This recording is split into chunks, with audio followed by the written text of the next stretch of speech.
Okay, sa araw na ito ay makakauwi na rin kami ng mainland. Woo! Ang sarap ng mga nangyari sa amin dito sa isla, no?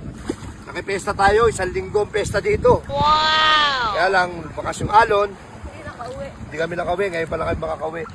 Ayun yung mga kasama namin sa likod. Tara na, oy! Tayo yung sasakay natin bangka, ano? Tara. Tayo.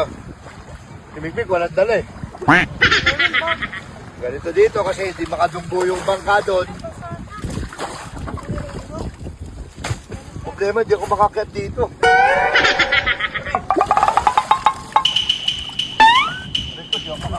Hawakan mo muna yung ano?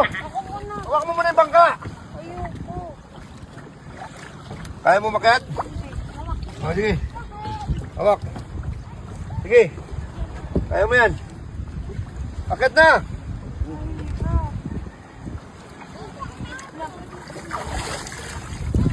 Ang lakas ah.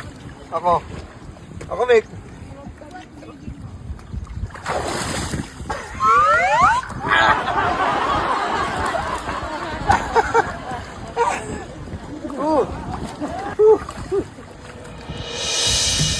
Ayun yung mga gamit natin. Oh. Tara na guys, ayun na guys. Ayan.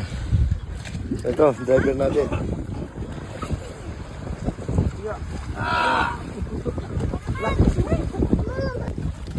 O, ayun, babae pa naghihila. O, tingnan mo. O. Wow! Ayan ang mga laking isla. Ito na mga kargamento namin. O. Ayan ang ito na makina natin. Tanggal na rin. Tanggal na daw ba ang pondo? Sige daw, Bira.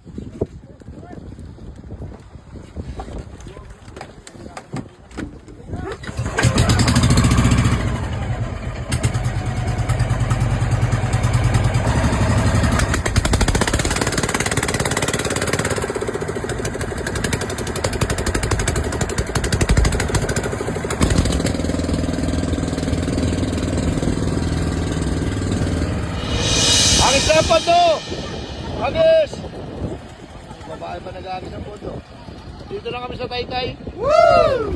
Ayan, thank you Lord. Nakarating kami na ligtas. Okay. Kahit medyo malakas ang alon.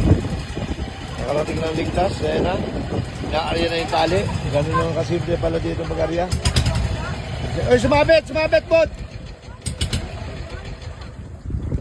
Algoy! Wala. Ayan na, ganun lang pagdunggo namin. Dito na kami sa Taytay, Palawan, baby. Thank you, Lord. Dami namin kargamento. Ayan. Tapos meron din tagahila din sa likod. Ito si Mick. Mick! Oh. Okay, hanggang dito na lang. See you next vlog.